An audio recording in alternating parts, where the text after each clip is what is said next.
है आप सभी का आपके अपने इस प्यारे से भरोसेमंद YouTube चैनल टैकॉन क्लासेस पर। तो बच्चों, मैं प्रतीक सोनी आप सभी का स्वागत करता हूं। तो आज की इस क्लास में मैं उन सभी इंटरेस्टिंग क्वेश्चंस के आंसर लेकर आ गया हूं जो कि हर एक स्टूडेंट और कैंडिडेट के दिमाग में चलते रहते हैं। तो चलिए फिर आज की इस वीडियो को बिना समय गवाए शुरू करते हैं। Let's go. सबसे पहले यहाँ पर हमारा पहला प्रश्न आता है कि क्या है गणित। ठीक है, व्हाट इज मैथमेटिक्स, गणित आखिरकार है क्या। तो सबसे पहले मैं आपको बता देता हूं कि मैथ्स आपका 5 लेटर से मिलकर के बना है। सबसे पहले एम होता है, ठीक है ना। एम का मतलब होता है मेमोरी यानी कि स्मृति। उसके बाद आता है ए का मतलब होता है एक्यूरेसी यानी कि सटीकता। फिर आता है टी का मतलब होता है टैलेंट यानी कि प्रतिभा। फिर आता है एच यानी कि हार्डवर्क, कड़ी मेहनत। और फिर आता है एस का मतलब होता है सिंसियरिटी। इस तरीके से अगर गणित का कोई भी एक स्टूडेंट है, ठीक है ना, कोई भी एक मैथ्स का स्टूडेंट है और अगर वो ऑनेस्टी मैथमेटिक्स पढ़ता है तो उसके अंदर ये पांचों गुण धीरे धीरे प्रवेश करते जाते हैं। ठीक है ना। उसके बाद अब मैं आप सभी के सामने एक एग्जांपल रखने वाला हूं, जरा ध्यान से सुनिएगा। चाहे वो आपका मोबाइल का पासवर्ड हो, ठीक है ना, या फिर वो यूपीआई का पिन ही क्यों ना हो, चाहे वो चंद्रयान की लैंडिंग ही क्यों ना हो, क्या आपने कभी सोचा है कि इन तीनों में आपको क्या कॉमन मिल रहा है। आंसर आता है मैथ्स। ठीक है ना। एक मैंने कहीं पर गणित की लाइन पढ़ी थी, बहुत ही अच्छी लाइन है। वो लाइन क्या है कि the mathematics is the language of nature. जो गणित है वो एक प्रकृति की भाषा है। ठीक है ना। अब मैं आप सभी के सामने एक और एग्जांपल रखने वाला हूं, जरा ध्यान से देखिएगा। सबसे पहले अगर चाहे मैं सूर्य को ले लूं, ठीक है ना, या फिर चंद्रमा को ले लूं, या फिर कोई ग्रह को ही क्यों ना ले लूं, तो आपने ये नोटिस किया होगा कि ये सब एक पैटर्न पर काम करते हैं। ठीक है ना। सूर्य आपने कभी रात में नहीं देखा होगा क्योंकि उसका एक पैटर्न है कि मुझे दिन में निकलना है, मेरा दिन में उदय होगा और रात में मेरा अस्त होगा। ठीक है ना। तो वो एक पैटर्न पर काम करता है और इसी पैटर्न के पढ़ने को ही हम लोग गणित कहते हैं। ठीक है। जो हमारा मैथ्स है वो तीन चीजों से मिलकर बना है। कौन कौन सा? एक है पैटर्न, दूसरा लॉजिक और तीसरा सोचने का तरीका। तो पैटर्न, लॉजिक और सोचने का तरीका, इन्हीं तीनों को मिला करके गणित बनता है। ठीक है ना। तो इन्हीं तीनों को योगफल को हम लोग गणित कहते हैं। अब मैं आप सभी के समक्ष कुछ डेली एग्जांपल्स लेकर आया हूं, ठीक है ना, जिसमें बहुत कम ही बच्चे रियलाइज कर पाते हैं कि मैं मैथ्स का यूज कर रहा हूं, लेकिन वो चलते चलते भी मैथ्स का यूज करते हैं। जैसे देखिए, सबसे पहला एग्जाम्पल, हर एक स्टूडेंट और कैंडिडेट का यही काम होता है कि सुबह उठकर एकदम फ्रेश होकर फिर अपने स्कूल जाते हैं, ठीक है ना, अपना कोचिंग जाते हैं या फिर कहीं पर अपने सेंटर पर जाते हैं। ठीक है ना। तो वो जो अपने घर से अपने स्कूल की तरफ जाते हैं तो उन्होंने कितनी दूरी तय की और उसको तय करने में कितना समय लगा, यहां से हम स्पीड का मेजरमेंट कर सकते हैं। तो इस तरीके से 90% से ज्यादा बच्चों को ये रियलाइज नहीं होता है, ठीक है ना, कि हम चलते चलते भी मैथ्स का यूज करते हैं, मगर रियलिटी में वो करते हैं। ठीक है ना। दूसरा और सबसे ज्यादा इंपॉर्टेंट, मान लीजिए कि हम किसी शॉप पर जाते हैं कोई प्रोडक्ट को परचेस करने, ठीक है ना, तो उसमें कुछ परसेंट का हमें डिस्काउंट भी मिलेगा, ठीक है ना, और साथ ही साथ उसमें कुछ परसेंट का जीएसटी टैक्स भी ऐड होगा। तो अगर हमें बेसिक कैलकुलेशंस करना नहीं आएंगी तो फिर दुकानदार हमें लूट लेगा और हमें बिल्कुल भी पता नहीं चलेगा। तो इसलिए इतनी कैलकुलेशंस हमें आनी चाहिए और इसका डेली लाइफ में बहुत ज्यादा यूज होता है। तीसरा और सबसे मोस्ट इंपॉर्टेंट, और इसमें मैं लॉजिक की बात करूंगा, ठीक है ना, जैसे मान लीजिए कि आपके व्हाट्सएप पर कोई अननोन नंबर से मैसेज आता है कि आप 1 मिनट में 1 लाख रुपए कमाएं। अब जो नॉर्मल लोग होंगे, ठीक है ना, वो क्या करेंगे, लिंक पर क्लिक करेंगे और उनका पूरा अकाउंट जो है वो cos 90 डिग्री बन जाएगा। ठीक है ना। लेकिन जो स्टूडेंट्स होंगे वो ये लॉजिक लगाएंगे कि अगर 1 मिनट में इतना ही आसान होते हैं ना 1 लाख रुपए कमाने, तो खुद कमा लेता, मेरे पास वो क्यों भेजता। ठीक है ना। तो यहाँ पर जो लॉजिक दिया है वो किसने दिया है? मैथ्स ने दिया है।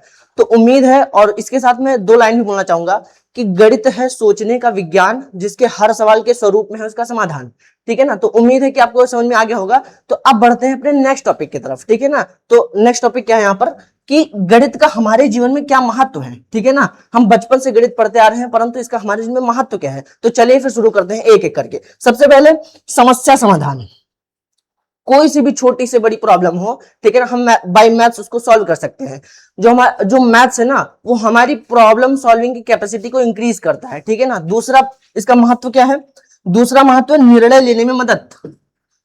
हमारे लिए क्या उचित है और क्या अनुचित है, इन दोनों में तर्क कराने वाला जो है वो गणित होता है। ठीक है ना। गणित हमारी डिसीजन लेने की कैपेसिटी को भी इंक्रीज करता है। ठीक है। उसके बाद हमारा आता है क्या, थर्ड और सबसे मोस्ट मोस्ट मोस्ट इंपॉर्टेंट, क्या है?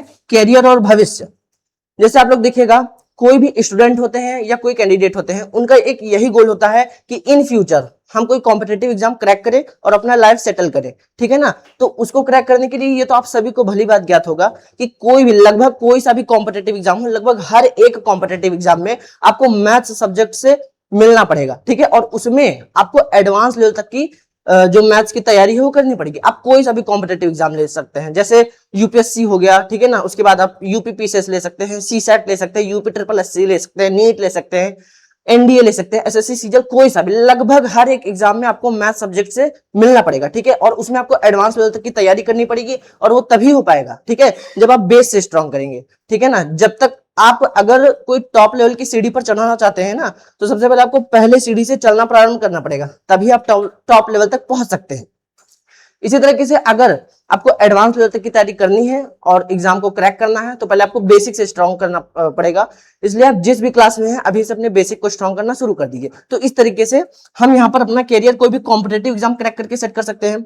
साथ ही साथ हम कोई कोचिंग या ट्यूशन खोल सकते हैं, जिससे भी हम बच्चों को पढ़ाकर अर्न करके अपना लाइफ सेटल कर सकते हैं। और तीसरा सबसे मोस्ट इंपॉर्टेंट, आप पढ़ाने वाली वीडियोस को बनाकर यूट्यूब पर अपलोड कर सकते हैं और अपने चैनल को मोनेटाइजिंग के कगार पर लाकर वहां से भी अर्निंग कर सकते हैं, ठीक है ना। तो इस तरीके से ये हो गया हमारा कैरियर और भविष्य का। अब आता है नेक्स्ट, दैनिक जीवन में उपयोग। जो गणित है ना, वो हमारे दैनिक जीवन में बहुत ही भरपूर मात्रा में उपयोग होती है। जैसे हम अपने दैनिक जीवन में ऐसे बहुत सारे उपकरणों का यूज करते हैं, ठीक है ना, जिसमें स्क्रीन होता है और वो स्क्रीन मैथ्स के मैट्रिक्स से चलता है। इस तरीके से चाहे वो मोबाइल हो या लैपटॉप हो, ठीक है, या टीवी हो, हर एक उपकरण में जो स्क्रीनिंग का काम करता है वो मैट्रिक्स करता है। यहाँ पर ये मैथ्स की देन है, ठीक है ना। तो इस तरीके से दैनिक जीवन में इसका उपयोग हो गया। फिर उसके बाद क्या आता है, उसके बाद आता है, ठीक है, उसके बाद आता है विज्ञान और तकनीकी की नींव। यानी कि बहुत सारे बच्चे साइन थीटा और कॉस थीटा पढ़ते हैं, लेकिन पूछते हैं कि इसका हमारे जीवन में क्या काम है। लेकिन जब आप भारत के इसरो जैसे बड़े बड़े संस्थान में काम करेंगे, जहां पर रॉकेट लॉन्चिंग से लेकर रॉकेट लैंडिंग तक का हर एक प्रोसेस होता है, जब आप उस संस्थान में काम करेंगे तब आपको पता चलेगा कि साइन थीटा और कॉस थीटा का हमारे जीवन में क्या महत्व है, ठीक है ना। उसके बाद और भी महत्व है, देखते हैं।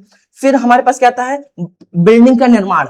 बड़ी बड़ी जो बिल्डिंग्स होती हैं, ठीक है ना, उसका निर्माण डायरेक्ट नहीं किया जाता है, पहले उसको मेजरमेंट करके उसका एक स्ट्रक्चर तैयार किया जाता है और उसी स्ट्रक्चर के बेस पर एक बड़ी सी बिल्डिंग खड़ी हो जाती है, ठीक है ना। तो जो उसका मेजरमेंट करके स्ट्रक्चर बनाया जाता है ना, तो वो क्या होता है, वो मैथ्स के जरिए किया जाता है। तो जो ये बिल्डिंग है, समझ लीजिए आपकी गणित की मेजरमेंट की ही देन है। फिर आता है मनी सेविंग, ठीक है ना। हम इसको कैसे, किस पैटर्न पर बचाएं कि हमारी जो नेटवर्थ है, फिर जो जीडीपी है, वो धीरे धीरे इंक्रीज होते जाए। तो वो जो गणित में मतलब जो ये मनी है ना, सॉरी, ये जो मनी है, इसको किस पैटर्न पर बचाएं ना, तो ये बचाने का जो पैटर्न है वो हमें गणित देता है, ठीक है ना। उसके बाद हमारे पास क्या आता है, टेक्नोलॉजी।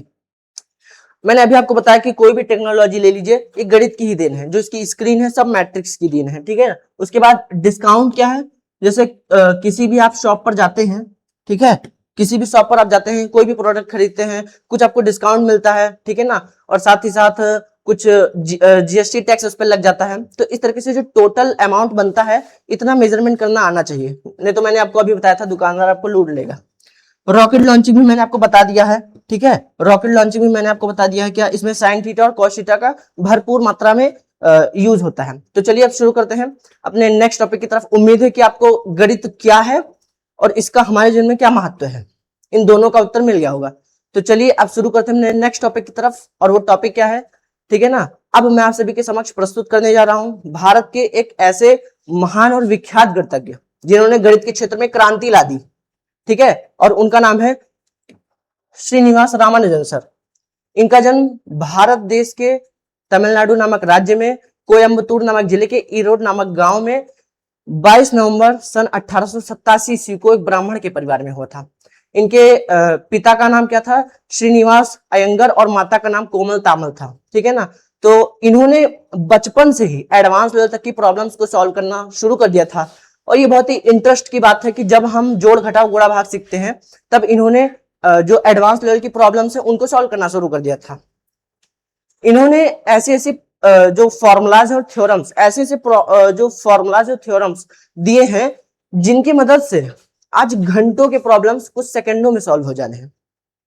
इससे हमारे समय की भी बचत होती है और श्रम की भी बचत होती है, ठीक है ना। तो इन्होंने ऐसे ऐसे थ्योरम्स दिए जो हर जगह लग भी जाते हैं, ठीक है ना, और ये एकदम करेक्ट भी है। परंतु इसको आज तक कोई प्रूव नहीं कर पाया। यहाँ तक कि जर्मन के साइंटिस्ट तक भी ये फॉर्मूला गया, ये थ्योरम गया, बट आज तक किसी ने प्रूव नहीं कर पाया, परंतु एकदम करेक्ट है और हर जगह यूज भी हो जाता है। ठीक है, और इन्होंने जो बड़ी बड़ी फॉर्मूलाज दिए हैं तो इनकी हम रिस्पेक्ट करते हैं, क्योंकि इनके वजह से आज बड़े बड़े प्रॉब्लम्स मात्र कुछ सेकंडों में हो जा रहे हैं। तो उम्मीद है कि आपको इस छोटी सी वीडियो से बहुत कुछ सीखने को मिला है। ठीक है ना, अगर आपको ऐसी और नॉलेजेबल वीडियोस चाहिए तो चैनल को एक बार टैकऑन क्लासेस को सब्सक्राइब कर लीजिए। ठीक है ना, और मिलते हैं नेक्स्ट वीडियो में। तब तक के लिए मस्त रहिए, स्वस्थ रहिए और अपने पढ़ाई में व्यस्त रहिए। जय हिंद, जय भारत।